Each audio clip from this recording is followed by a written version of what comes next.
पाकिस्तान में नहीं बल्कि आज दुनिया का सबसे बड़ा सस्पेंस खत्म हो गया। पाकिस्तान के पूर्व पीएम इमरान खान जिंदा हैं और सही सलामत है। इमरान खान की बहन उज़्मा खातून ने रावलपिंडी की अडियाला जेल में उनसे मुलाकात की। बहन उज़्मा ने बताया कि इमरान खान जिंदा है और फिट और फाइन हैं, लेकिन साथ ही उज़्मा ने दावा किया कि इमरान खान बहुत गुस्से में हैं। जेल में इमरान को परेशान किया जा रहा है। इमरान के साथ मेंटल टॉर्चर किया जा रहा है। कमरे से बाहर निकलने नहीं दिया जा रहा। इमरान खान ने इसके लिए आसिम मुनीर को जिम्मेदार ठहराया है। इमरान खान के जिंदा होने का दावा इमरान खान की बहन उज़्मा की तरफ से किया गया है और इसी दावे के साथ इमरान खान के जिंदा होने न होने का सस्पेंस भी खत्म हो गया। पाकिस्तानी सरकार ने पिछले 1 महीने से इमरान खान के परिवार के किसी भी सदस्य को उनसे मुलाकात की इजाज़त नहीं दी थी।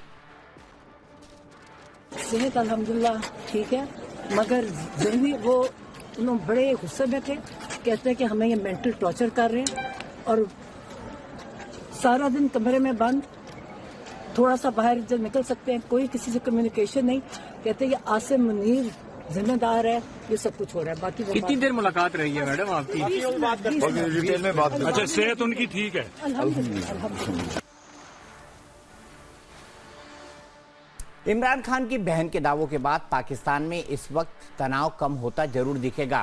पाकिस्तान के पूर्व प्रधानमंत्री इमरान खान के लापता होने और उनकी मौत की अफवाहों ने पूरे देश में हलचल मचा दी थी। उनकी पार्टी पीटीआई और परिवार लगातार चिंता जाहिर कर रहे थे। वहीं हालात बिगड़ते देख इस्लामाबाद और रावलपिंडी में तनाव तेजी से बढ़ गया था और कई इलाकों में कर्फ्यू लगाना पड़ा। लगातार भ्रम, अफवाहें और राजनीतिक अस्थिरता ने पाकिस्तान को बड़े संकट में डाल दिया है। दरअसल अफगानिस्तान की तरफ से आए दावे के बाद इमरान खान की कथित हत्या का मामला अचानक बड़ा राजनीतिक विवाद बन गया था। पाकिस्तान की सियासत में इस मुद्दे ने ऐसा तूफान खड़ा किया कि देश भर में तनाव की हवा फैल गई। लेकिन अब जो पहले से पता था, इमरान खान जिंदा हैं। 72 साल के पूर्व पीएम इमरान खान अगस्त 2023 से ही जेल में हैं।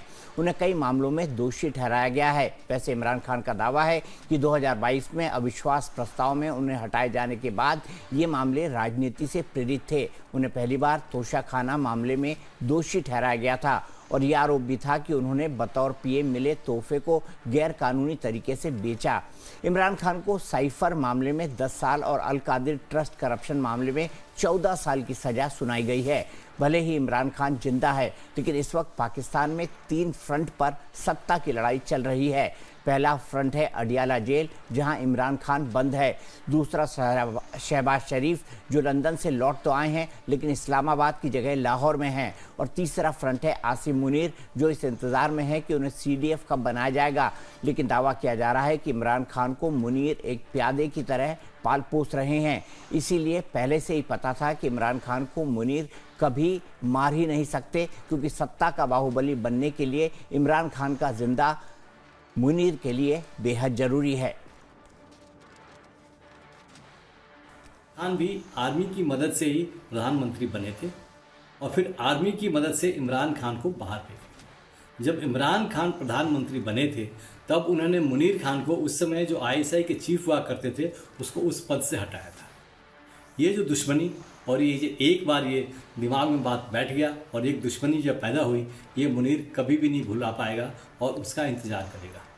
इस दुश्मनी का उसने निष्कर्ष और फ़ायदा ये लिया है कि जब से इमरान खान जेल में बंद हैं, उनको किस तरीके से डील किया गया है, ये तो पाकिस्तान को ही लोगों को मालूम होगा। वहीं आसिम मुनीर अपने टारगेट पर नजर बनाए हुए है, लेकिन शहबाज शरीफ मुनीर को अटकाते दिख रहे हैं।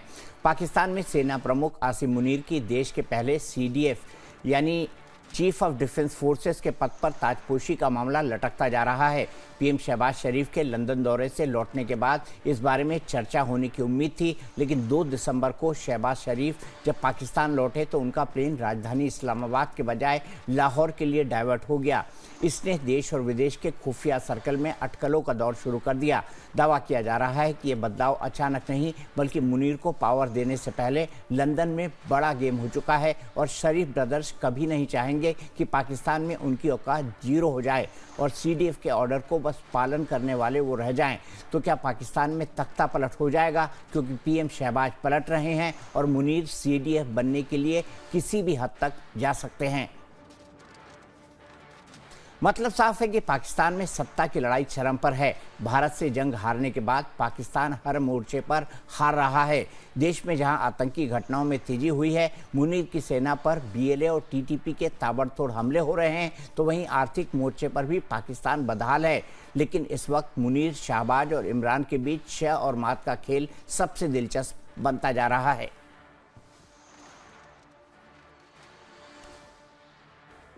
मेरे साथ इसी पर बात करने के लिए जुड़ गए हैं रिटायर्ड मेजर जनरल ध्रुव कटोच जी। मेरे साथ पाकिस्तान से पीएमएल नवाज शरीफ के नेता उज़्मा करदार जुड़ गई हैं और पाकिस्तान से वरिष्ठ पत्रकार वकार जिलानी भी मेरे साथ जुड़ गए हैं। वकार साहब, सबसे पहले इमरान खान की सेहत, अगर यही करना था सरकार को तो ये काम 1 महीने पहले कर देते। इतना ड्रामा क्रिएट करने, इसको हाइप करने, या इमरान खान के नाम पर एक सिग्नल देना चाहते थे आसिम मुनीर, शहबाज शरीफ ब्रदर्स को कि देखिए ये मोहरा मेरे पास है, इसीलिए ये कंफ्यूजन क्रिएट किया गया, इसीलिए पोजीशन बनाई गई। बहुत शुक्रिया, thank you very much for inviting me ji. पहले तो और मैं कहूँगा इस पे तो मैं एक करेक्शन इजाज़त दें तो पहले करना चाह रहा हूँ। जो आपने अपने स्टार्ट में फरमाया कि ये कर्फ्यू कहीं कहीं पे लगा था, वो ऐसी सूरत हाल नहीं है। बट सिक्योरिटी पिकेट्स लगा के कहीं जगह पे आप सड़कों को बंद कर देते हैं, तो वो that is not called curfew. अब दूसरी बात जो आपने बात की, असल में जो इमरान खान की मुलाकात थी तकरीबन 4 नवंबर को कहते हैं उनकी बहन उज़्मा खान से आखिरी मुलाकात हुई थी। 4 नवंबर के बाद उनकी किसी बहन से भी और उनके वकला से भी उनको मिलने नहीं दिया गया जेल इंतज़ामिया की तरफ से। तो अब सवाल ये था कि ये मुलाकात का प्रेशर बढ़ा था और उस बारे में हर बार chief minister Khyber Pakhtunkhwa province जहाँ पे वो रूल करती हैं, उनकी पार्टी पीटीआई, वो जाते थे वहाँ पे, वो भी मिलने की कोशिश करते थे लेकिन उनको इजाज़त नहीं मिलती थी और वो वहाँ पे थोड़ा सा मुख्तसर सा अपने दौरानिए का धरना दे के बैठ जाते थे। तो इस बैकग्राउंड के साथ जब ये हाइप क्रिएट हुई तो बदकिस्मती ये है कि मीडिया, चूंकि इंटरनेशनल मीडिया कई तरह का होता है, तो सबसे पहले ये इस तरह की जो खबरें थी इमरान खान के मुतल्लिक, अफवाहें थी कि शायद उनको मार दिया गया या असैसिनेट कर दिया गया या वहाँ से ट्रांसफ़र कर दिया गया, ये हमें अफ़गानिस्तान के मीडिया से ज़्यादा मिली।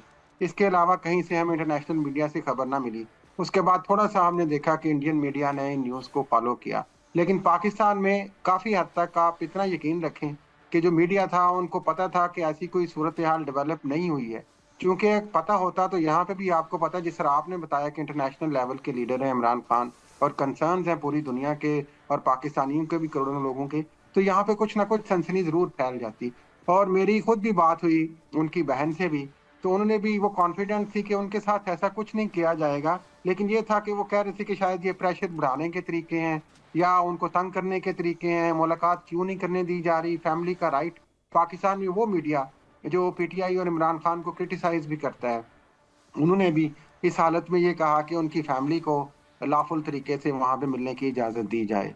इस हवाले से जो हमें बयानिया मिलता है वो सियासी बयानिया है, थोड़ा सा हुकूमत की नुमाइंदा भी हैं, वो अच्छे तरीके से बताएंगी, क्योंकि जो वफाकी वज़रा हैं उन्होंने बार बार यही कहा चंद एक ने कि ये चूँकि इमरान खान जो मिलते हैं अपने वकला से और बहनों से, तो वो सियासी बयानबाजी करते हैं और वो सियासी बयानबाजी बाहर आके वो लोगों को प्रोवोक किया जाता है प्रोटेस्ट के लिए, तहरीक चलाने के लिए। वफाकी वज़ीर राना सनाउल्लाह ने ये बड़ा ओपनली पाकिस्तान टीवी चैनल्स पे कहा। तो शायद वजह ये नज़र आती है कि उनकी जो सियासी मूवमेंट है और उनकी जो सियासी तहरीक है उसको रोकने के लिए ये मुलाकातें रोकी गई।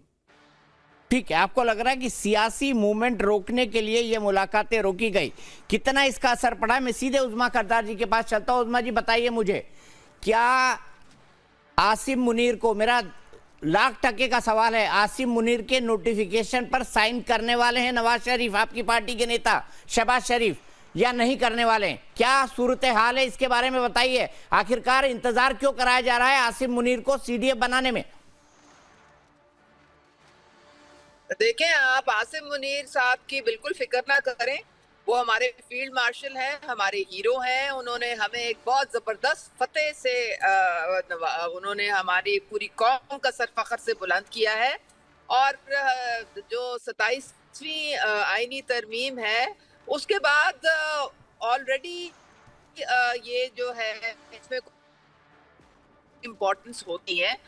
वो आर्मी चीफ हैं और अब चीफ ऑफ डिफेंस फोर्सेस जो हैं वो इंशाल्लाह ताला वो बन जाएंगे और पर इंतजार क्यों करवाया जा रहा है उज़्मा जी? नोटिफिकेशन क्यों नहीं आ रहा है?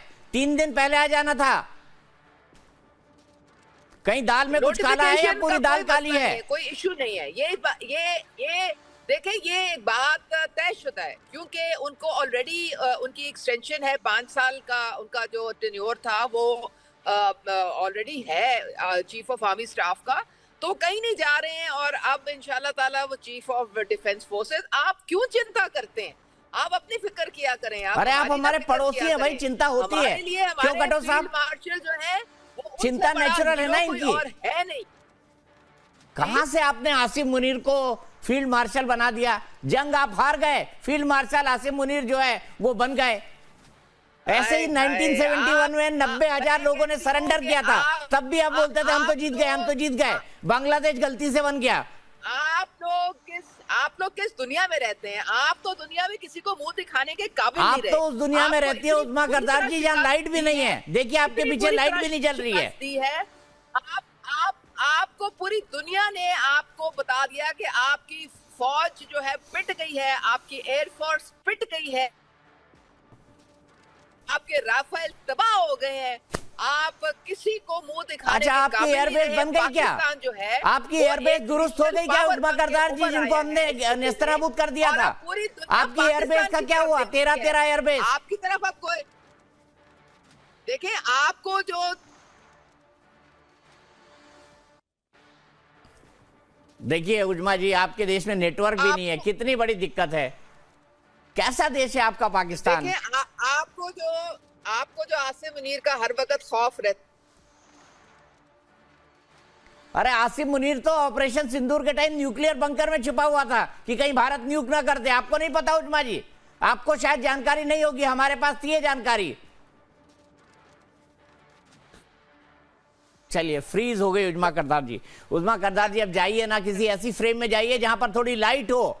पाकिस्तान अंधेरे में दिखाई दे रहा है और उस्मा करदार भी अंधेरे में दिखाई दे रही है। लेकिन मैं सीधे रिटायर्ड मेजर जनरल ध्रुव कटोच जी के पास चलता हूं। ध्रुव कटोच जी, आपको भी यही लगता है कि क्या सियासी मूवमेंट इमरान खान का रोका जाए, इसी के चलते उनको बहनों से मुलाकात नहीं करने दी जा रही थी, या आपको इसके पीछे की कहानी कुछ और दिखाई देती है? धन्यवाद जी। देखिए, जिस प्रकार से मैं सोचता हूँ, मैं समझता हूँ पहली बार ये पाकिस्तान की सरकार की तरफ से ये गलती हुई है। इमरान खान के साथ मेल मिलाप रोकना नहीं चाहिए था। ठीक है, जेल में है, लेकिन जिस तरीके से लोग मिल सकते हैं रूल्स के मुताबिक, वो रोकना नहीं चाहिए था, क्योंकि वो बड़ा गलत संदेश देता है। और अगर कुछ हो जाए इमरान खान को, तो पाकिस्तान में मैं समझता हूँ बहुत टर्बुलेंस हो जाएगा। मैं ये नहीं चाहता हूँ कि मैं ये नहीं कह रहा हूँ कि इमरान खान बहुत कैपेबल लीडर्स हैं, लेकिन इस समय पर सबसे पॉपुलर लीडर ज़रूर इमरान खान है। और अगर उनको कुछ, खास करके जेल के दौरान अगर कुछ हो जाए, तब सिविल डिस्टर्बेंस इतना हो जाएगा कि फ़ौज उसको रोक नहीं सकेगी। तो मैं समझता हूँ कि बेहतर यही होता कि वो पहले से ही संकेत दे देते कि इमरान खान ठीक है।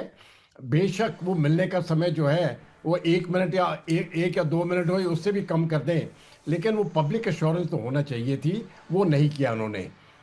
ये तो एक है। दूसरी बात आती है जहाँ तक आसिफ मुनीर का CDF बनना वगैरह। देखिए, वो बने या ना बने उससे कोई मतलब नहीं है। मेरे अपने सोच विचार से कंट्रोल जो है पाकिस्तान का, वो फिर भी फ़ौज चलाएगी। पहले भी चलाती आ रही थी, आज भी चला रही है और आगे कल भी चलाएगी।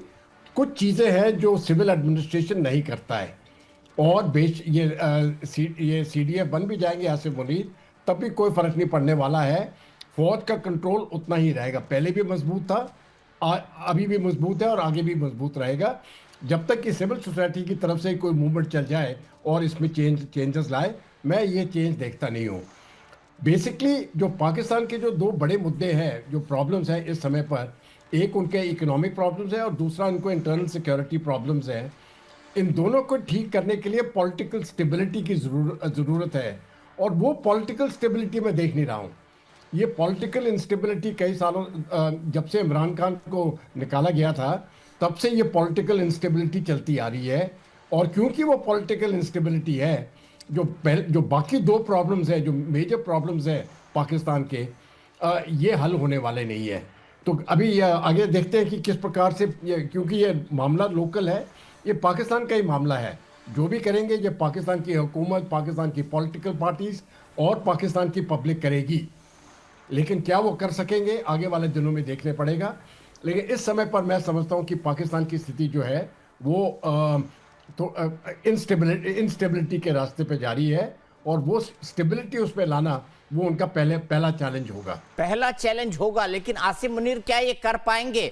वकार साहब बताइए, आसिम मुनीर कर पाएंगे इस पॉलिटिकल इंस्टेबिलिटी को स्टेबिलिटी में बदल पाएंगे? क्योंकि उनके भी हाथ एक तरह से देखा जाए फौज के वो जरूर हैं, लेकिन आपको पता है इमरान खान को लेकर आवाम के अंदर एक गुस्सा है, इमरान खान को लेकर आवाम के अंदर एक दर्द है, और उसका विलन पूरी तरह से आसिम मुनीर को माना जाता है। तो एक तरफ इमरान खान है, एक तरफ आसिम मुनीर है।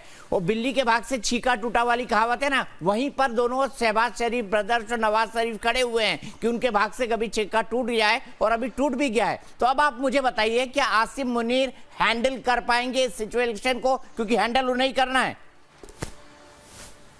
देखें, एक तो आप बातें वाकई बड़ी मजे की करते हैं, लेकिन ये जो मैं मेजर साहब की बात को थोड़ा सेकंड भी करूंगा। हमारे यहाँ जो एक तो अगर बैकग्राउंड में देखें, इंडिया के, पाकिस्तान के और बांग्लादेश के इंडियन रीजन की बात कर लें, तो हमारे यहाँ ये होता है कि जो भी आता है रूल में, चाहे इधर हम कहते हैं मिलिट्री इस्टेब्लिशमेंट है, क्योंकि पाकिस्तान में एक खास किस्म का हमारे यहाँ ट्रेडिशन है, ट्रेंड है, जिसको आहिस्ता आहिस्ता मॉडर्नाइज भी किया जा रहा है। लेकिन इंडिया भी अगर देखें, जब से नरेंद्र मोदी की हुकूमत आई है तो कांग्रेस को जिस तरह सप्रेस किया जाता है, यहाँ पे अपोजिशन पार्टी को सप्रेस किया जाता है।